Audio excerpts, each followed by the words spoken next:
Hi everyone, welcome back. You're still with us here on the C Morning Show, and it's almost time for our first discussion of the morning. And today we're going to discuss how to parent dyslexic children. Now, many parents are unsure on how exactly they can care for their children if they have been diagnosed with dyslexia, especially on how to best help them academically.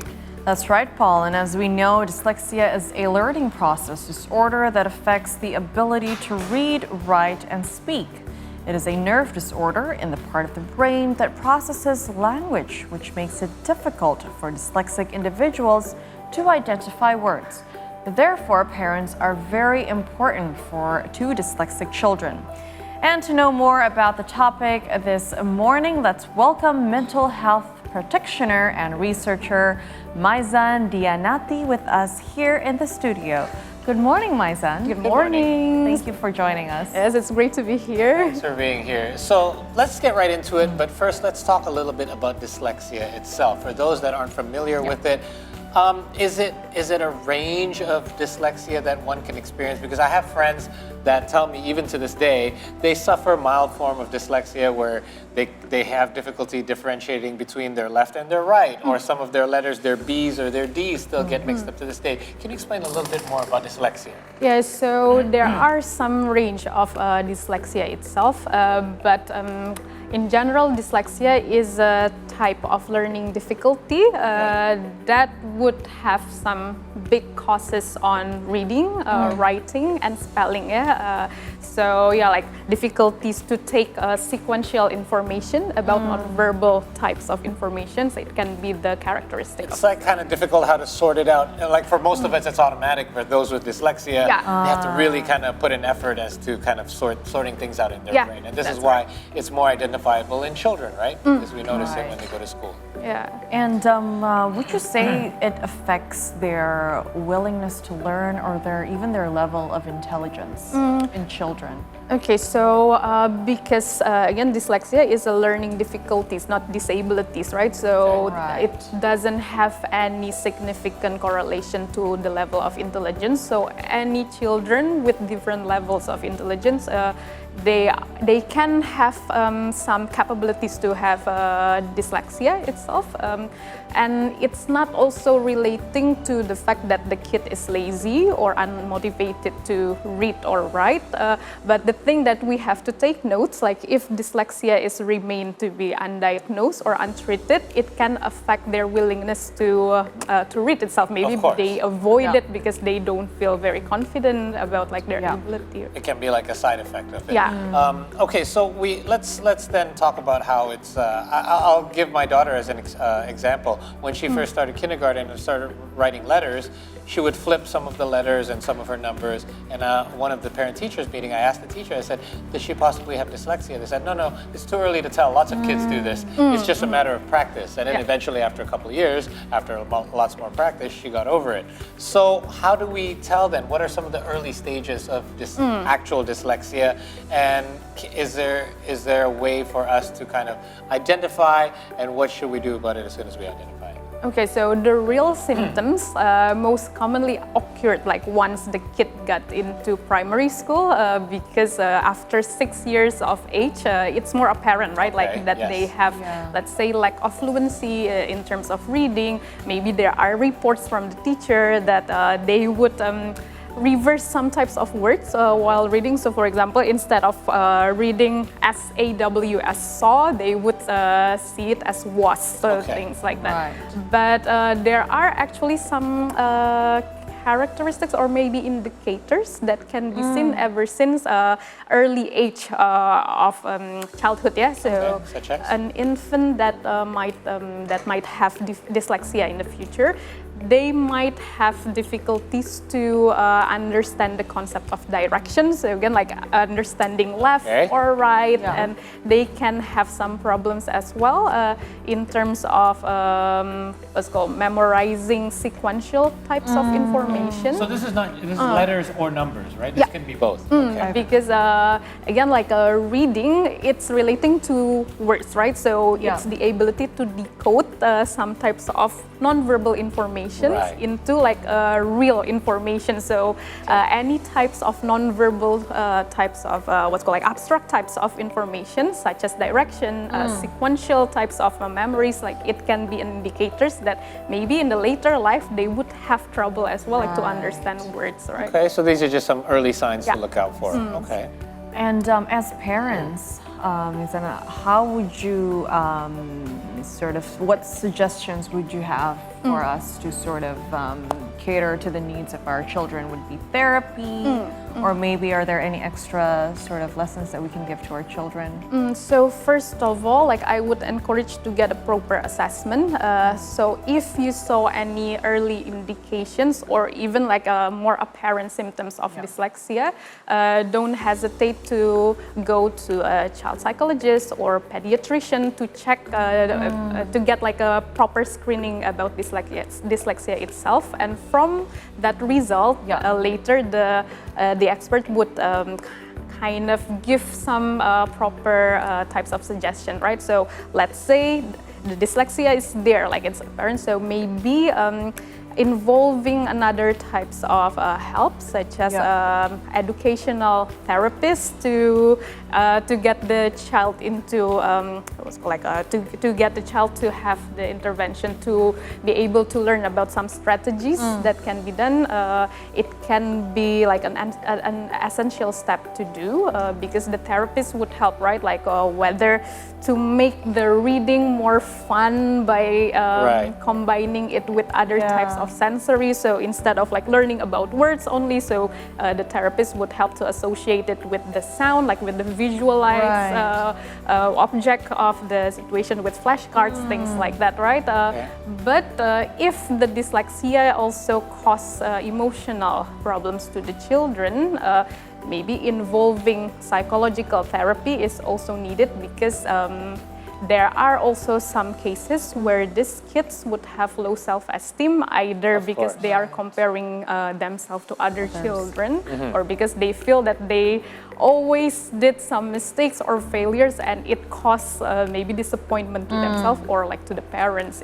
And kids can be mean. I mean, if you're not reading things properly, other kids can be picking on you and things of that sort. That's true. So can you actually get past this? Is this something that's curable through practice or through therapy?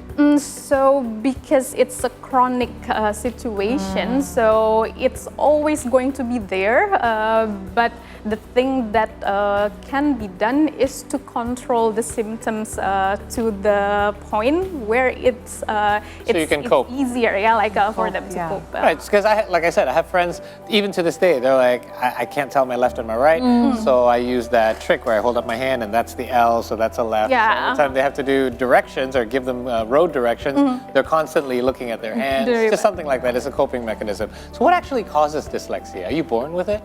Yeah, it's something that you're born with it. So, but the real exact cause is remained unknown until now. So the research is still ongoing, but mostly the possibilities revolve in biological factors. So such as brain injury or maybe hereditary types of factor.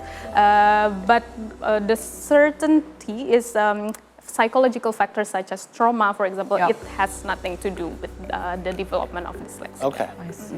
Okay. And you mentioned earlier, seeking professional help can be suggested through therapy or even practices to make them somewhat better. But as parents, what kind of moral support would we be able to give kids who has dyslexia? So there are certain steps that parents can do. First of all, don't hesitate to talk about the diagnosis itself. So be open about the Don't condition. hide it. And maybe try to be open about like what types of difficulties that they would experience, so children can anticipate better, like what types of stressors that might be there, and they can accept or regulate their emotions better as well with higher acceptance.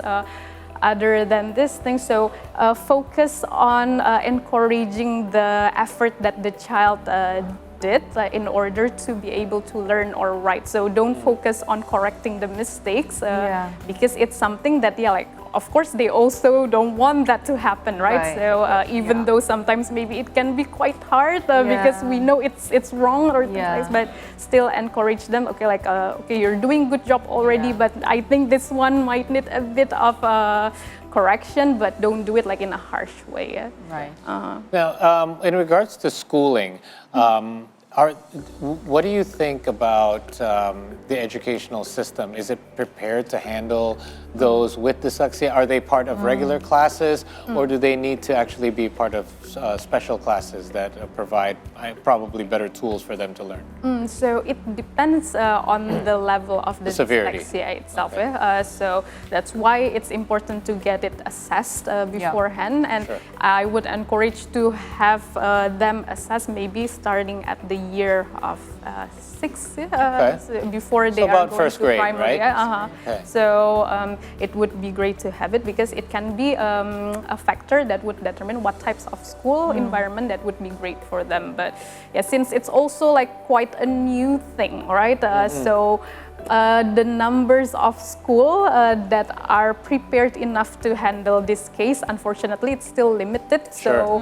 if your child has a dyslexia, so it's better before enroll them in any school, try to ask the school first, like what type of experience that they have with dyslexic children, what types of facilities that they have in order to support the children, whether there is an in-house what's called teacher special support that can help them to learn better, or let's say they don't have it yet, so would it be required for children to bring a shadow teacher to help the children learn better? So yeah, like always discuss about all of your concerns The to best the school. option, The best right? option. So, in your experience, can one go through schooling and in fact have a what you call quote unquote normal education and in the future work career life with dyslexia? Yes, actually there are loads of successful people that actually has a history of dyslexia. So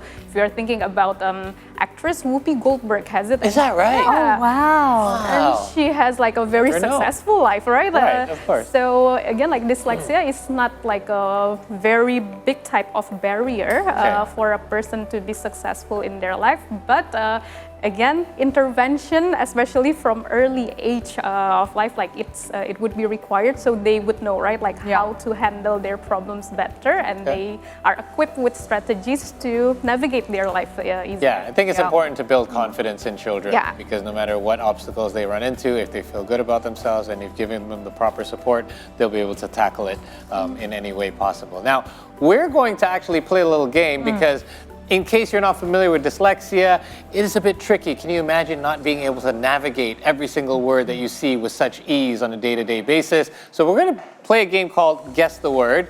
So each of us will be given one word. We're going to take turns. Okay. But the letters are going to be out of order. They're going to be scrambled. And you're just going to guess as to what the word is, because this will likely emulate what a dyslexic child or a person feels sometimes when they see words. Okay, we're going to start with you then, I guess, since you're our guest. There's a pressure. Okay, so I believe we're going to put the words up here. Oh, on the big board. There you go. So, Maizan, you can have a look at the large screen here or the small one. Okay, and it's supposed to be the name of what? Like it's a word. Oh, okay. So they're out of order. Buffalo. Buffalo. Nice. Is that right? Yeah, I feel like it's double I F. idea what it was, but Yeah. My first initial thought when I saw it was fabulous, but then I realized there's no S. there's two F's Are we and no going to show S. the word? Let's have a look at the correct writing of the word. And the correct spelling is? Suspense. I know. I don't even know if it's right or wrong. I think it's Buffalo. Yes. So yeah. Pretty sure it's Is Buffalo. that right? Okay, we're going to move on to the next one. This is yours, Karina. Okay. Go ahead. Oh boy. Mammoth? Mammoth. Yeah. M-M-O-T-H. Yes. Okay, we're getting the okay. We got judges. We're not going to put up the answer. Our judges are telling me that it's right. Oh my goodness, you guys are good at this. Okay, let's put up my word. What's our next one? Oh my goodness, this is really hard. Oh. All right, jump in here, guys. Can you help me? It's octopus, is it? Octopus. Oh my God, it is. You're right. Wow, you're really good at this. Is that right? I'm really Octopus? good. I didn't even get that. Do we have any more? We got it. Let's keep going. Let's go. Since you're very good at this, Maizan, let's go. Oh. Cheetah. Cheetah, yeah. Okay. Good one, yeah. Answered that fast like a cheetah. Okay, go ahead. Oh. Dragonfly. Oh, yes, dragonfly. How are you getting all of this? Wow. All right, well, we'll do another one. We have another one? Yeah. Well, the why? Donkey. Donkey, yeah, good one. Pete, come on, give us one. Wow, I didn't even get a single one, guys. And perhaps, I don't know, so that's a sign of, I guess that indicates that a dyslexic person will likely have to continue to do this all Yeah. the time, right? Sometimes they see letters and they have to kind of sort Like a it out. scramble of Pretty words. tricky. You would make a great dyslexic, by the way. Thank you so much, Maizan, for coming on the program. Thank you so much for Thanks for having me here. And we hope that we're able to enlighten all you parents out there. Don't worry, it seems to be a situation that can be handled as long as you get it detected early and get it handled as soon as possible. We're going to take a short break here on the program, but don't go anywhere. When we return, we're going to be giving some of the latest from around the world up here on the C Morning Show.